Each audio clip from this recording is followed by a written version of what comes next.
Salam sejahtera, anda bersama saya Jenawu dalam Buletin 1.30. SPRM dan polis digesa beri keutamaan kepada kes tertentu.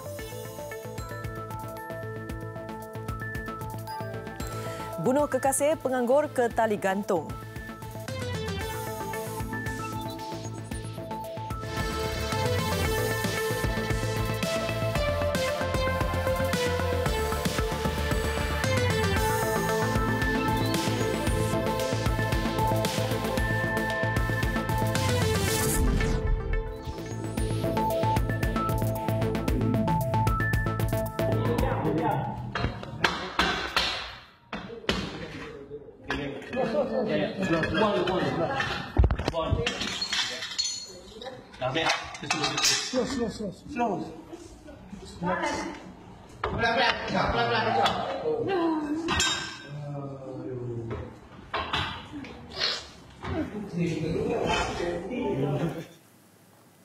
Video yang kita saksikan sebentar tadi tular. Kejadian dikatakan seorang kanak-kanak lelaki terperangkap dalam mesin basuh di sebuah kedai dobi. Kanak-kanak berkenaan terperangkap apabila pintu mesin basuh berkenaan terkunci dan terperangkap kira-kira 20 minit dalam mesin basuh berkenaan. Kejadian berlaku di sebuah kedai dobi di Bandar Bukit Sentosa, Hulu Selangor tengah malam tadi. Video berdurasi 2 minit 46 saat memaparkan detik cemas mangsa terperangkap dan usaha menyelamatkannya tular di media sosial.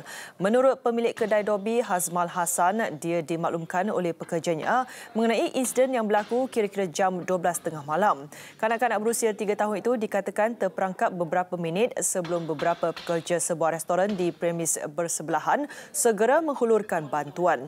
Mereka kemudian cuba memecahkan kaca pintu mesin basuh menggunakan tukul. Mangsa berjaya dikeluarkan beberapa minit kemudian. Tiada kecederaan dilaporkan. Hazmal berkata satu laporan polis telah dibuat di Balai Polis Bukit Sentosa pagi tadi berhubung insiden yang berlaku.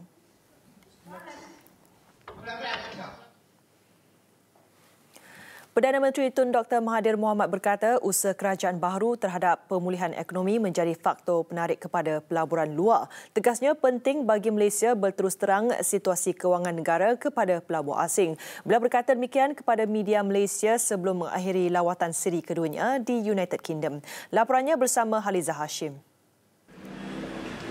Tun Dr. Mahathir telah menemui beberapa ahli perniagaan dan pelabur yang berpengkalan di UK, termasuk yang telah mempunyai operasi di Malaysia. Pada Ahad, beliau bertemu antara lain syarikat Shell, HSBC dan Jardine Matheson. Terdahulu dalam lawatan kerja ini, beliau mengadakan perbincangan dengan syarikat pengeluar peralatan rumah berinovasi tinggi, Dyson, dan syarikat pembuatan kereta Lotus dan Geely. Perdana Menteri ditanya sama ada masalah hutang negara yang didedahkan umum akan menjadi kebimbangan dan mengurangkan keyakinan kepada pelabur asing. Pada mulanya mereka tak tahu apakah yang sedang berlaku dalam Malaysia.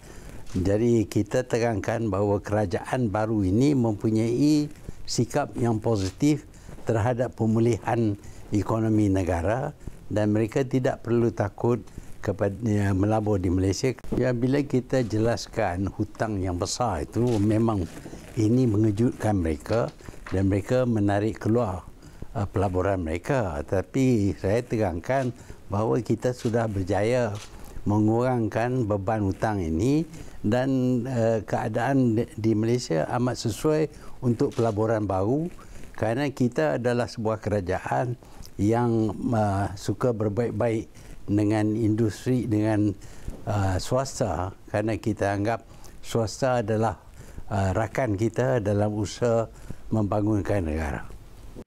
Haliza Hashim, TV3, London.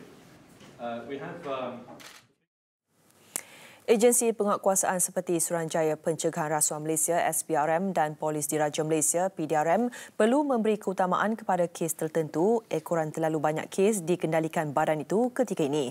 Tun Dr. Mahathir berkata antara kes tumpuan kedua-dua pihak terbabit adalah dakwaan penyelewengan wang kerajaan oleh bekas Perdana Menteri Datuk Seri Najib Tun Razak. Saya bukan orangnya yang membuat siasatan. Siasatan dilakukan oleh pihak SPRM dan PDRM dan setakat ini mereka akan membuat siasatan.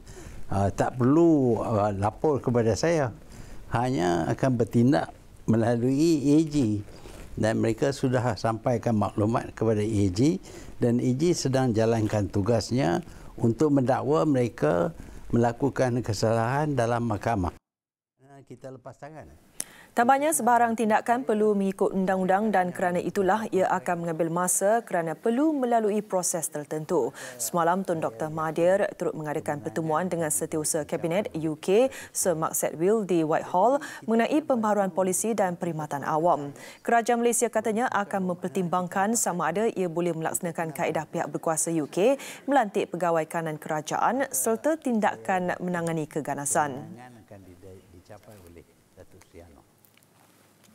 Kerajaan Selangor akan mengkaji semula status penyewa PPR di seluruh negeri itu dalam masa terdekat. Ini kerana kajian awal mendapati ada di kalangan penyewa mempunyai pendapatan sesi keluarga mereka melebihi RM3,000.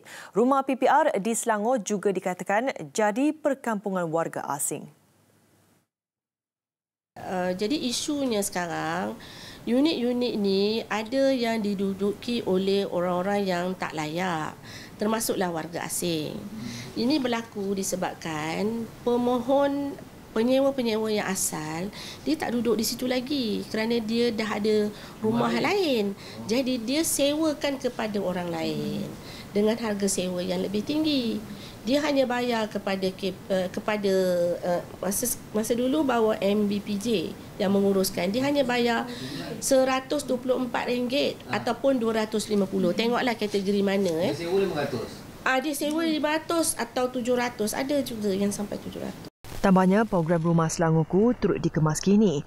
Ini untuk memastikan pembeli berurusan terus dengan pihak bank bagi mengetahui sama ada layak atau sebaliknya. Sehingga April tahun ini, 9 pemaju ditarik balik kelulusan pelan merancang kerana gagal mengutamakan pembinaan rumah mampu milik di Selangor. Kerajaan negeri katanya dengan kerjasama Kementerian Perumahan dan Kerajaan Tempatan juga memberi tumpuan kepada projek perumahan terbengkalai. Namun keberkesanan usaha menyiapkan projek perumahan terbengkalai hanya dapat dilaksanakan dengan persetujuan kesemua pembeli rumah terbabit. Calon yang bertanding dalam pemilihan PKR tidak boleh campur tangan dalam urusan jawatan kuasa pemilihan parti JPP. Timbalan Presiden PKR, Datuk Seri Muhammad Azmin Ali berkata, sebaliknya mereka berhak untuk membuat aduan bagi membolehkan siasatan dibuat. JPP, sekiranya ada aduan, saya yakin JPP akan membuat siasatan. Dan ini bukan satu aduan, banyak aduan yang diterima dan biarlah mereka menyiasat dan membuat keputusan. Beliau berkata demikian selepas Majlis Jelajah Timbalan Naib Presiden dan Ketua Wanita PKR di Kuala Terengganu malam tadi. Datuk Seri Azmin mengulas dakwaan pencabarnya Rafizi Ramli yang meminta JPP PKR membatalkan keputusan pemilihan pusat cabang Labis di Johor. Rafizi mendakwa terdapat campur tangan pengawas JPP. Muhammad Azmin terus mendahului Rafizi dalam pemilihan di Johor dengan 4,503 undi berbanding 3,976 undi diterima pencabarnya. Datuk Nur Hisham Ahmad Dahlan dilantik Datuk Bandar Kuala Lumpur baharu berkuat kuasa semalam. Bekas Yang di-Pertua Majlis Perbandaran Subang Jaya MPSJ itu menggantikan Tan Sri Muhammad Amin Nordin Abdul Aziz yang menamatkan perkhidmatannya 30 September lalu. Pelantikan Nur Hisham Datuk Bandar Kuala Lumpur ke-12 mendapat perkenan Yang di-Pertuan Agong Sultan Muhammad ke-5. Pengumuman pelantikan dibuat Menteri Wilayah Khalid Abdul Samad dalam Majlis Serah Tugas Datuk Bandar Kuala Lumpur. Datuk Nur Hisham 62 tahun bersara pada Mei tahun lalu selepas 2 tahun berkhidmat di MPSJ sejak 2014 dan disambung menerusi kontrak 1 tahun atas kecemerlangannya. Berpengalaman 37 tahun dalam pelbagai agensi kerajaan di peringkat pusat dan negeri, antaranya Pejabat Tanah Daerah Gombak, Unit Perancang Ekonomi Jabatan Perdana Menteri, Kementerian Wilayah Persekutuan dan Pejabat Setiausaha Kerajaan Negeri Selangor.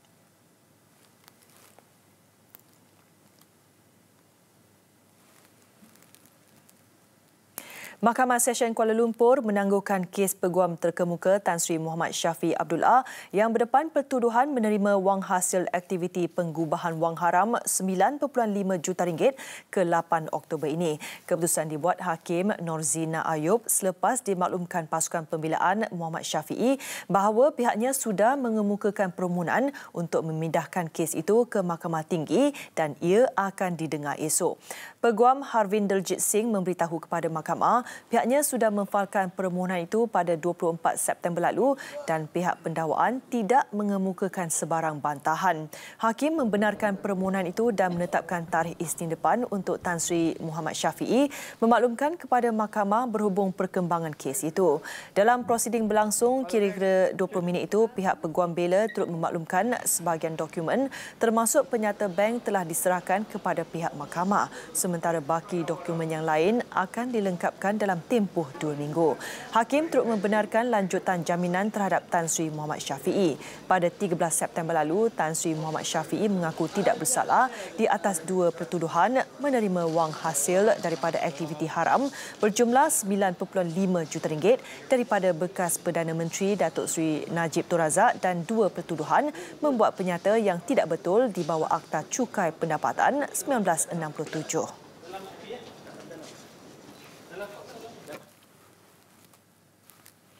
Seorang penganggur dijatuhi hukuman mati oleh Mahkamah Tinggi di Ipoh selepas didapati bersalah membunuh teman wanitanya 2 tahun lalu.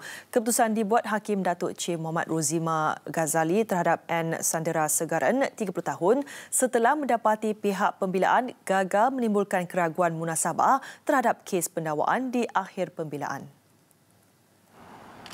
Mengikut pertuduhan, tertuduh didakwa melakukan pembunuhan terhadap S. Durga Devi, 17 tahun, di sebuah rumah di Kampung Batu Besi, Ladang Sengat, Simpang Pulai, kira-kira pukul 11 malam 27 Februari hingga 6 pagi 28 Februari 2016. Dia didakwa mengikut Seksyen 302 Kanun Keseksaan. Berdasarkan penghakiman, tertuduh didapati sengaja mereka-reka cerita kononnya dia dan mangsa dirompak sekumpulan lelaki ketika kejadian. Mangsa mengalami 37 kesan kecederaan, namun tertuduh hanya mengalami luka kecil di tangan. Analisis melalui ujian makmal juga mendapati hanya DNA iaitu mangsa dan tertuduh dijumpai di badan mangsa serta tiada DNA ketiga yang menunjukkan kehadiran pihak lain. 12 saksi pendakwaan dipanggil memberikan keterangan, manakala pihak pembelaan mengemukakan 3 saksi termasuk tertuduh. Media Prima Berhad mengumumkan pelantikan Mustafa Kamil Muhammad Janur sebagai pengarah eksekutif Operasi Berita dan Editorial Media Prima berkuat kuasa hari ini 2 Oktober 2018. Dalam satu kenyataan, Media Prima juga mengumumkan pelantikan beliau sebagai ahli lembaga pengarah sistem televisyen Berhad STMB dan The New Street Times Press Malaysia Berhad NSTP. Sebagai pengarah eksekutif, Mustafa Kamil akan bertanggungjawab ke atas keseluruhan fungsi operasi berita dan editorial di Media Prima. Ini termasuk penetapan hala tuju strategik serta pemantauan operasi berita di rangkaian televisyen Media Prima dan NSTP. Beliau juga akan memberikan tumpuan ke arah mengoptimumkan potensi unit berita kumpulan selaras usaha transformasi perniagaan Media Prima. Dengan pengalaman 26 tahun dalam bidang kewartawanan, Mustafa Kamil pernah berkhidmat sebagai pengarang urusan Business Times dan pengarang kumpulan The New Street Times.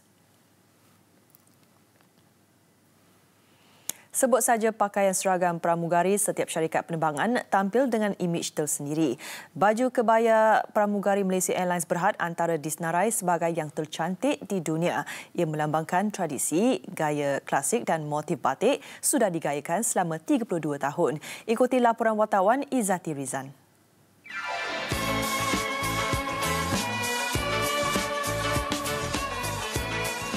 Baiklah, atas kebenaran saya berkesempatan merasai sendiri pengalaman memakai baju kebaya lambang kemegahan Malaysia Airlines ini. Dan baru saya tahu bahawa peraturannya sangat ketat, terutamanya berkaitan berat badan, di mana anda tidak dibenarkan naik 500 gram pun lebih daripada berat ideal yang dibenarkan. Sukar dinafikan pemakainya ada gaya tersendiri, cantik dan manis dipandang.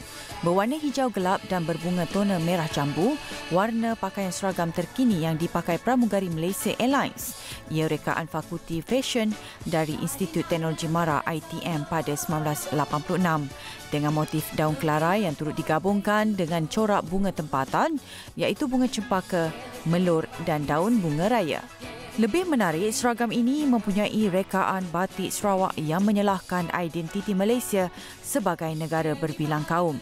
Mengimbas kembali rekaan pakaian seragam Malaysia Airlines, era Golden Girl ini misalnya antara zaman awal kegemilangan syarikat itu. Ketika era itu, mereka tampil bertopi dan mengenakan kebaya. Ada tiga elemen yang kita kena fikirlah. Satu, identiti lah. Yang penting identiti lah. Dan saya rasa kebaya kita, dia punya identiti itu sangat Malaysia lah. Jadi elok kita pakai itu sebagai kita punya national airline yang pakai kebaya tu.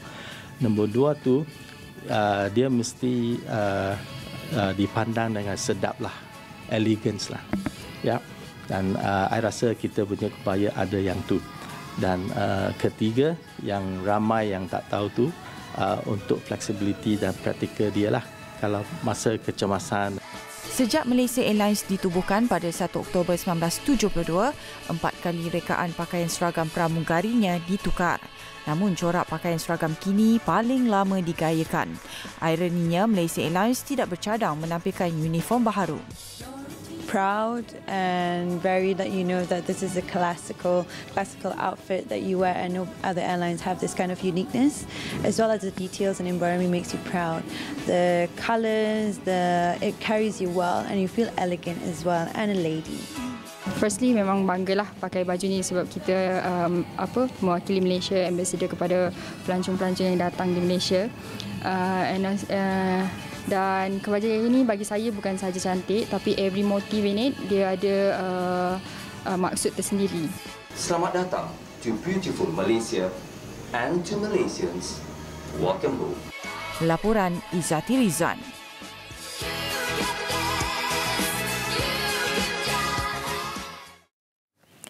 Pelbagai kaedah tradisional dan cakap-cakap orang diikuti, namun tiada hasilnya.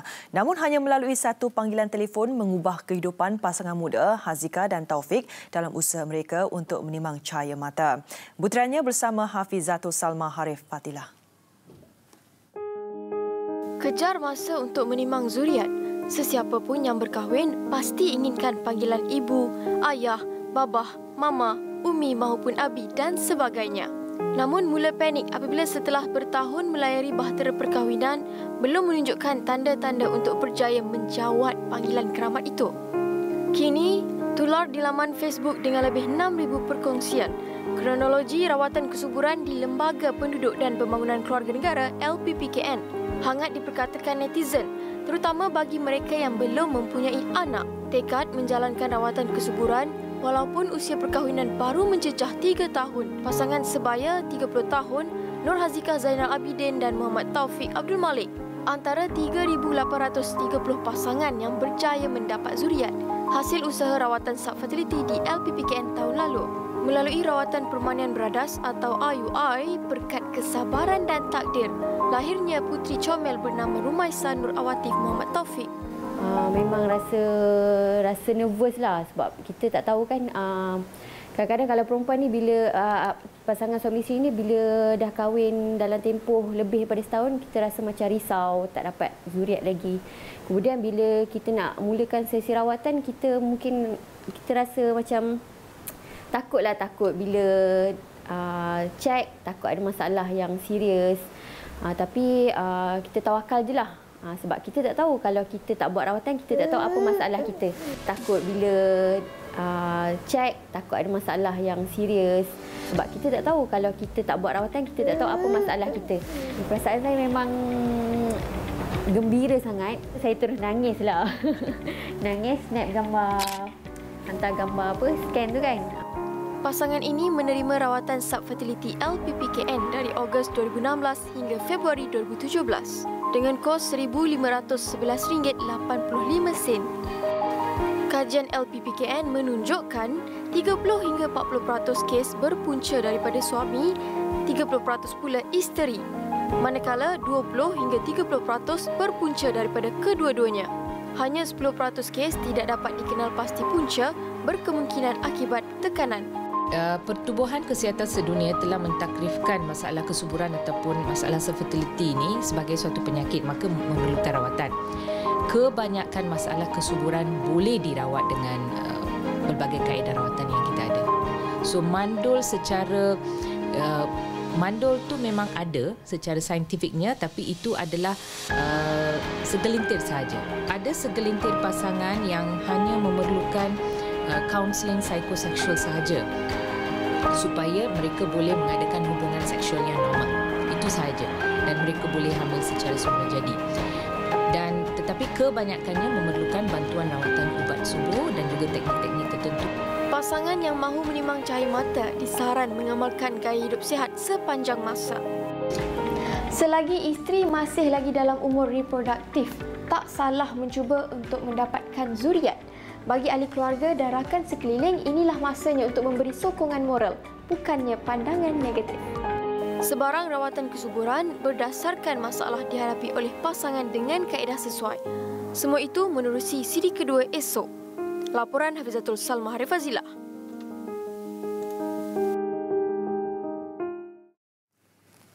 Sektor monetari Malaysia stabil walaupun berdepan cabaran fiskal kerajaan dan isu daripada kerajaan terdahulu. Menurut Menteri Kewangan Lim Guan Eng, sektor perbankan Malaysia mempunyai modal yang baik dengan jumlah pinjaman tidak berbayar yang rendah, manakala pasaran modal kekal kukuh dengan modal yang stabil dan kecairan yang tinggi. Especially monetary sector, sektor kewangan yang merangkumi sektor perbankan dan juga pasaran modal, ia adalah amat stabil dan kukuh. Dan di sini tentulah Suruhanjaya Security memainkan peranan mereka yang sewajarnya dengan sama-sama dengan Bank Negara mengukuhkan pasaran modal ini. Beliau berkata demikian selepas melancarkan Institut Pengarah Korporat Malaysia ICDM.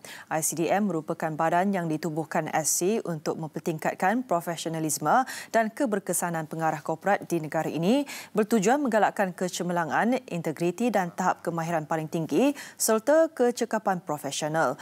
Lim berkata institut tersebut adalah langkah ke arah meningkatkan prestasi, accountability, ketulusan dan berharap lembaga pengarah yang lebih inovatif dan pelbagai. Pendapatan sektor aeroangkasa diunjur melonjak daripada 13.5 bilion ringgit direkod tahun lalu ke 55.2 bilion ringgit setahun menjelang 2030. Menurut Kementerian Perdagangan Antarabangsa dan Industri MITI, dua segmen akan memacu pertumbuhan pendapatan dalam sektor itu adalah dalam pembuatan dan pusat penyelenggaraan, pembaikan dan baik pulih MRO yang akan diberi lebih penekanan dalam pentadbiran Kerajaan Pakatan Harapan. The Prime Minister, during his first round as Prime Minister, did prepare the industry. But along the way, maybe there was some refocus of other things. But he's back again, and the focus, just like all the officers here are concerned, is to make sure that this industry really works for us. We cannot be left behind by something that was Malaysia's before, and now Malaysia again, which is the aerospace industry. Beliau terdahulu melancarkan persidangan perniagaan aeroangkasa antarabangsa Kuala Lumpur KLABC anjuran ketiga. Menerusi persidangan ini, syarikat aeroangkasa peringkat dunia seperti Airbus Group, Rolls-Royce, Boeing, Safran France, Red Aviation, French Aerospace Industry Association, GIFAS akan mencari rakan niaga dan pembekal dalam kalangan 63 syarikat tempatan terbabit dalam industri.